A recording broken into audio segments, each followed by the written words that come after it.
Assalamualaikum warahmatullahi wabarakatuh. Kami dari kelompok 8 materi puasa. Nama kelompok yang pertama Alia Nuraini Rahmayanti, yang kedua Anissa Nur Khalifah, yang ketiga Siva Azahra Mulyasa. Materi yang pertama, hikmah puasa. 1. Melatih diri melawan hawa nafsu. Puasa yang dilaksanakan dari subuh hingga azan maghrib berkumandang tentu bukan hal mudah jika kita tidak terbiasa menahan diri.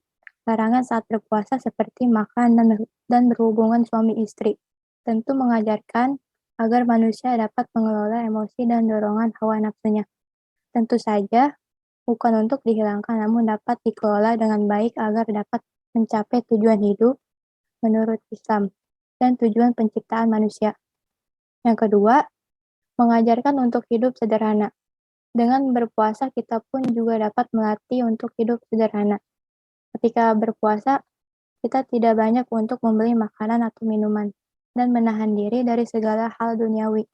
Hal ini juga sekaligus mengajarkan kita untuk hidup berempati sosial pada lingkungan sekitar yang mungkin hidupnya lebih berkurang beruntung dari kita. Yang ketiga, menjaga kesehatan. Manfaat dari puasa adalah kesehatan tubuh lebih terjaga dan dapat melakukan detoksifikasi atau pengeluaran racun dalam tubuh. Hal ini tentu saja dapat membuat tubuh kita lebih fit dan sehat.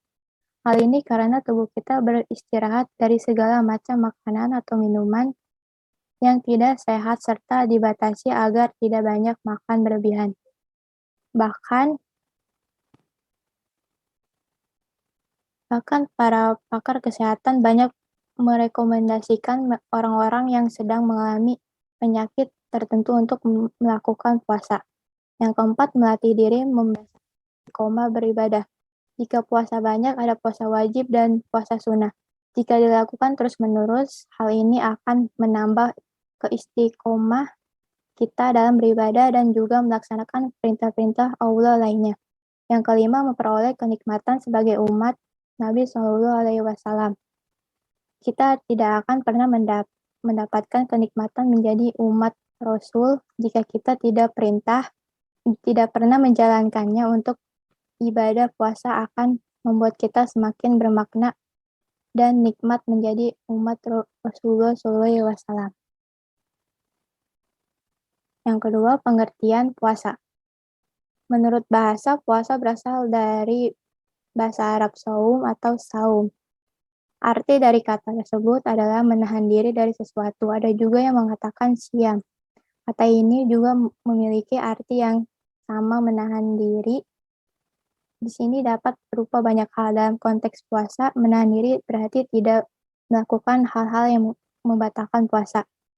Menurut istilah, pengertian puasa adalah menahan diri untuk tidak makan dan minum serta beberapa hal yang membatalkannya. Menahan diri ini dimulai dari terbit fajar sampai tenggelamnya matahari. Puasa harus dikerjakan dengan mengucap niat terdahulu dan memenuhi ketentuan yang berlaku. Dilanjut oleh teman saya.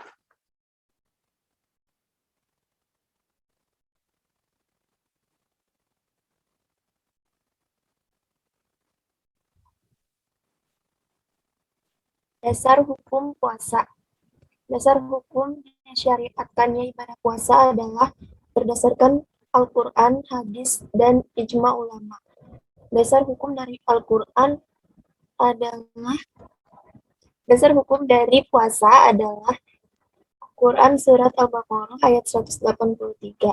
Wahai orang-orang yang beriman, diwajibkan atas kamu berpuasa sebagaimana diwajibkan atas orang sebelum kamu agar kamu bertakwa. Tata cara puasa wajib dan puasa sunnah. Yang pertama, puasa wajib. Puasa wajib yaitu puasa yang harus dilakukan oleh setiap orang Islam yang mukallaf dan mampu melaksanakannya. Apabila dilakukan mendapat pahala dan apabila ditinggalkan mendapat dosa. Berikut ini adalah macam-macam puasa wajib. Yang pertama, puasa Ramadan. Kedua, puasa nazar. Ketiga, puasa kifarat. Keempat, puasa qada. Yang kedua ada puasa sunnah. Puasa sunnah yaitu puasa yang apabila dilakukan akan mendapat pahala, sedangkan apabila tidak dilakukan tidak apa-apa atau tidak berdosa. Niat puasa sunnah boleh dilakukan pada pagi hari dan tidak harus sebelum fajar, seperti pada puasa wajib atau puasa Ramadan. Berikut ini adalah macam-macam puasa sunnah. Yang pertama puasa Senin Kamis, kedua puasa Arafah, ketiga puasa Asyura, keempat puasa Sya'ban, kelima puasa Syawal, dan lain-lain. Selanjutnya ada tata cara puasa wajib dan puasa sunnah. Secara garis besar, tata cara berpuasa terdiri dari 4 langkah, yakni membaca niat, bangun, dan makan sahur, menahan diri dari hal-hal yang dapat membatalkan puasa, dan yang terakhir adalah berbuka puasa. Pertama, membaca niat puasa. Niat adalah penentuan apakah puasa kita diterima atau tidak. Oleh karena itu, ucapkanlah niat dengan sepenuh hati.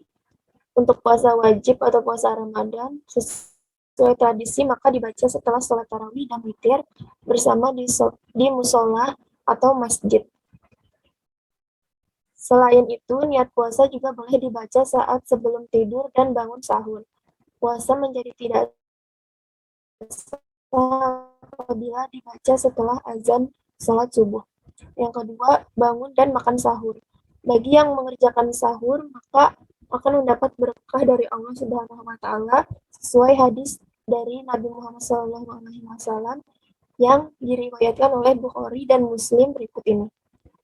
Bersahurlah kamu sekalian karena sesungguhnya dalam sahur itu terdapat barokah. Meski memiliki banyak berkah dan pahala, namun tidak ada kewajiban dalam melaksanakan sahur. Oleh karena itu, apabila kita tidak bangun sahur karena tertidur, maka tidak masalah asalkan sudah niat sebelumnya. Selanjutnya dilanjutkan oleh Sifa. Yang ketiga ada melaksanakan puasa. Mulai dari terbit fajar, orang yang berpuasa harus dapat menahan diri dari hal-hal yang membatalkannya. Jika kita melakukan hal tersebut, maka puasa kita sah.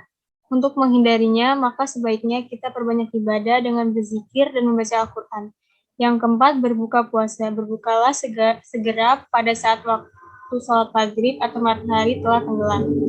Seperti hadis yang diriwayatkan oleh Anas bin Malik berikut ini. Segerakanlah berbuka dan akhirkanlah sahur.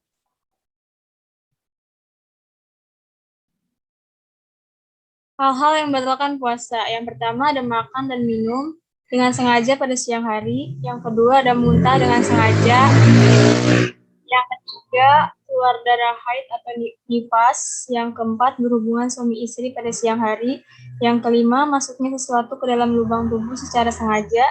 Yang keenam keluar air mani karena sengaja. Yang ketujuh gila atau hilang akal. Yang kedelapan murtad.